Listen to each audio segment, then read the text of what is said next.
How's everyone doing? It's a good way to start your day. This is like a huge positive, isn't it? It's really great. Susanna and Sam talked a little bit about the work that HLC and Freddie Mac are doing and the differences that we're making for homeowners. Out of curiosity, how many people here are homeowners? Okay, so I would say most of us. So we all get, is this okay? Am I going in and out? We all get the value of homeownership and the tangible things that homeownership brings to our communities. And there's no question that Take Root is going to keep more people in their homes, is going to help keep more communities from slipping through the cracks. And for those of us who are homeowners who don't directly need the services for Take Root, we don't need to buy a home or save our home, it's going to help stabilize our home values a lot quicker, which is a huge tangible for us. But I'd like to talk a little bit about some of the intangibles, because those are the things that we don't often recognize. Those are the things that don't make the headlines on the news, because they're more difficult to explain. It's not something you can cover for people in a 2.5-minute soundbite. Just out of curiosity, if we think back 10 years ago, how many people, raise your hand if you knew someone who was in default or foreclosure 10 years ago? A couple of people. Well, you're bankers, so you would know. Out of curiosity, how many of you know someone now who's in default or foreclosure? It's startling. And as the mother of 2 teenage daughters, I often ask myself, when we ask that same question 10 years from now, how many people are going to raise their hands? Is foreclosure something that's with us? Has it become part of our culture? Or is it really something that we can fix still? Do we still have an opportunity? When I first began writing the book Foreclosure Nation, it was back in 2006, and I was running a joint venture for First American Title Insurance Company and was reviewing these management reports and just was constantly surprised at the number of people who seemed to be overextending themselves and who seemed to be cashing out their home equity on a regular basis to pay off other debts, to pay off credit cards. Now, of course, we call that behavior using your home as an ATM. It was especially disturbing for me because my own childhood is filled with memories of my grandfather, who I'm actually very proud to say was a New York City fireman. And I would go to their house on Saturdays because my mom was still finishing school at Queens Community College in New York. And I remember my grandfather every Saturday morning would go upstairs and he'd open up his checkbook and he would pay his bills. Does anyone else have memories of parents or grandparents who did that? Did you all have, maybe we're dating ourselves, did anyone else here have like a little savings book that was, I mean, every time you made a deposit, it was a big deal. That was a lot of fun, right? Well, you know, I wonder what's going to happen with our kids if we're not doing that. Because I remember my grandfather paying his bills with the regular, remember the manual checkbook where you actually filled in, you actually used your hands? Yeah. So they were acutely aware of how much money they had and how much money they didn't have. And for those of you who have parents or grandparents like that, it goes without saying that if they didn't have the money, they didn't spend it. I even remember when my grandfather made his last payment on his mortgage, because it was a big deal. They invited the whole neighborhood over and they had a big barbecue, and they actually took the mortgage papers and burned them in the barbecue. People did things like that because they were really proud of it. It was a big deal. It was a part of their identity. The goal was to own your home free and clear. And that was something you wanted people to know. More than that you drove a Mercedes or you wore a gold Rolex, you wanted people to know that you owned your home free and clear. That was the American dream. And because of that, foreclosure was just not something that was very common. So when I began writing Foreclosure Nation in 2006, it was almost, the book really had like a sci-fi sort of Orwellian edge. I was kind of postulating about what if a lot of people cashed out their equity? What if a lot of them couldn't afford their mortgages? What if a lot of people went into foreclosure? And what if, and I hate when people do this, but what if we became a foreclosure nation? So in the years since, a lot of us have spent a lot of time wondering what the heck happened to really make people go down that path. And let's be honest, we spent a lot of time with the blame game. The blame game is a waste of time, because if it was so easy to just have one bucket of good guys and one bucket of bad guys and put everyone in one of them, we would have done that by now. The truth of the matter is that there are banks that could go in either bucket. There are homeowners that could go in either bucket. There are people that worked for the government that could go in either bucket. So the blame game is a waste of time. What really makes sense for us is to focus on what the mistakes were so that we can try to fix it. Now, in truth, a lot of the challenges that we're facing, we now know began 4 decades ago with wonderful things like technological inventions or the tearing down of the Berlin Wall, wonderful things that happen around the world and in laboratories and in classrooms that also, unfortunately, had some long-term, not so great unintended consequences on American wages and on jobs and, frankly, on the ability of some people to just make ends meet. So in some ways, the Great Recession was actually inevitable. In the meantime, we've all become so adjusted to things happening quickly in our worlds that we actually thought that this housing crisis was going to get fixed quickly. Did anyone remember seeing this past summer when President Obama did a Twitter town hall? Yeah. It was remarkable because, well, it was the first time a United States president ever did a town hall on Twitter, but also because it was really the first time that the administration admitted that they had underestimated the housing crisis. And part of the reason for that is that historically, housing recovers, is fully recovered really 5 or 6 years after a financial crisis. But in this case, solving employment and wage disparity and trade and deficit debts and collective and individual overspending in our country and basically deleveraging America and Americans is going to take a little longer. It's a little more complicated than just solving housing. So what exactly have we fixed so far?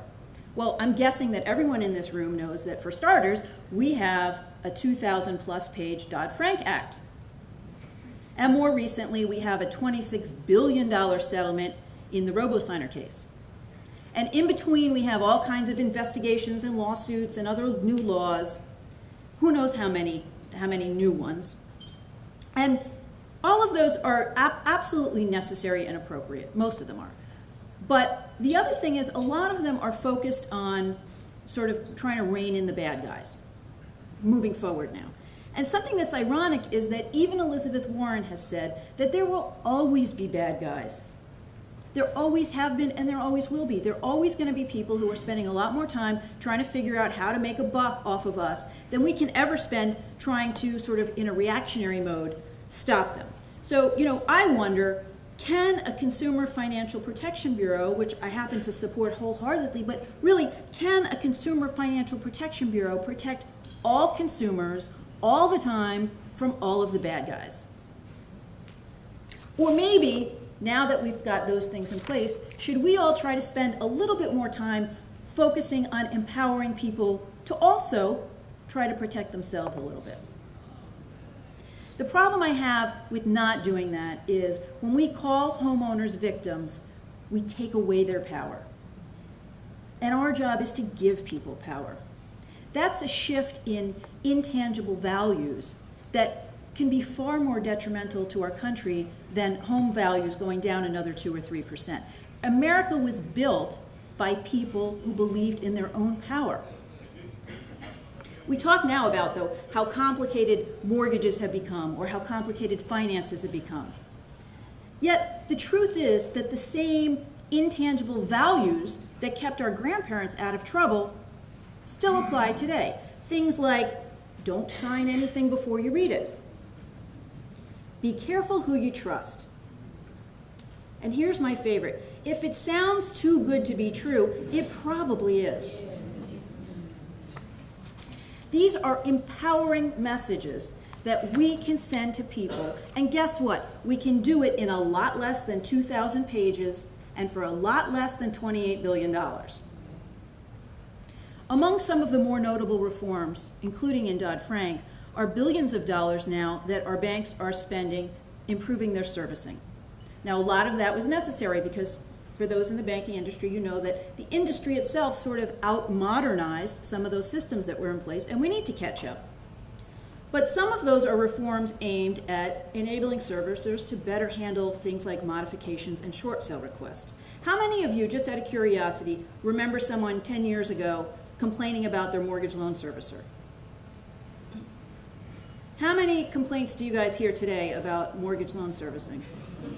A lot. So servicing may have never been perfect, and again, we need to bring it up to speed. But the thing is that these new reforms are creating permanent platforms. There are no sunset clauses in the new laws that require servicers to be better able to handle modification and short sale requests, which essentially means that our leaders think that average Americans are going to continue having above average home mortgage loan servicing needs indefinitely. In fact, there are millions of jobs now that actually depend on defaults and foreclosures continuing. And a lot of these laws have been written assuming that they will. How many of us consider yourselves middle class? I'm going to include myself in that. Unlike a lot of our grandparents who literally had nothing to lose, a lot of us were born into the middle class, and we now actually have a lot to lose. Maybe we tend to be a little bit more focused and concerned about that. A little bit more maybe than collective American values. But the truth is that our middle class clock is already ticking. Where home equity used to be the main source of wealth for 2/3 of the American middle class, 2007 was the first year ever that banks owned more home equity than homeowners did. 95% of the jobs lost in the employment crisis are from the middle income. And more than half, and this is something that's been in the news a lot the last week, more than half of the middle class students graduating from college today are un- or underemployed. Can anyone guess what the top positions or professions in the year 2020 are supposed to be? Truck drivers, retail sales, and fast food. There's nothing wrong with those professions. They're very honorable jobs to hold. But they're definitely not the first thing that comes to mind for most of us when we think of upward mobility and opportunity for a college graduate. Millions of kids tonight will sit at their dining room tables and hear their parents talk about their homes and their banks and their obligations and whether or not they can afford or want to pay them. We all see the advertisements all over the place. Bad credit, no problem. Has anyone seen any ads like that? The number of foreclosed and homeless children in public schools has soared by 38% in the last 5 years. While we learned important lessons from watching our grandparents literally count their pennies, most of our kids are spending their money on iTunes with one click. These are the kind of intangible impressions that are being made on America's next generation. But take root is something that we can all do about that. By a show of hands, how many people do we have in not-for-profits or housing today? A lot. And how many people in banking? And what about government? Great. Even now, 5 years into the crisis, how often do we get to see this many people from this many perspectives in one room together for one purpose? In fact, that's really been part of the problem with a lot of the housing initiatives so far. I mean, we all come with our own, resources are scarce. We all come to the table with our own agendas, and very seldom do we listen to the other perspectives. But those three groups are coming from such different backgrounds, such different cultures. How often does a banker get to sit in front of an actual homeowner who really is trying and really can't pay their bills? How often does a housing counselor get to sit in front of a regulator who's talking about putting your bank on the watch list because you don't have enough money in reserves because of all these mortgage loan write-downs?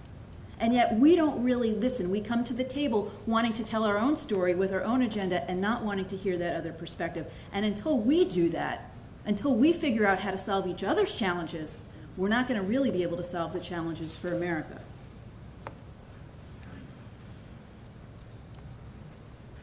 This is an example of take root as an example of probably the highest level of collaboration that we've seen yet.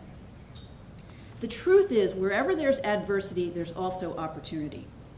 I mean, let's think about it. When average Americans stopped paying their mortgage, they brought Wall Street to their knees. So our challenge now is to take that same power and harness it for the betterment of America. I mean, talk about the power of the people.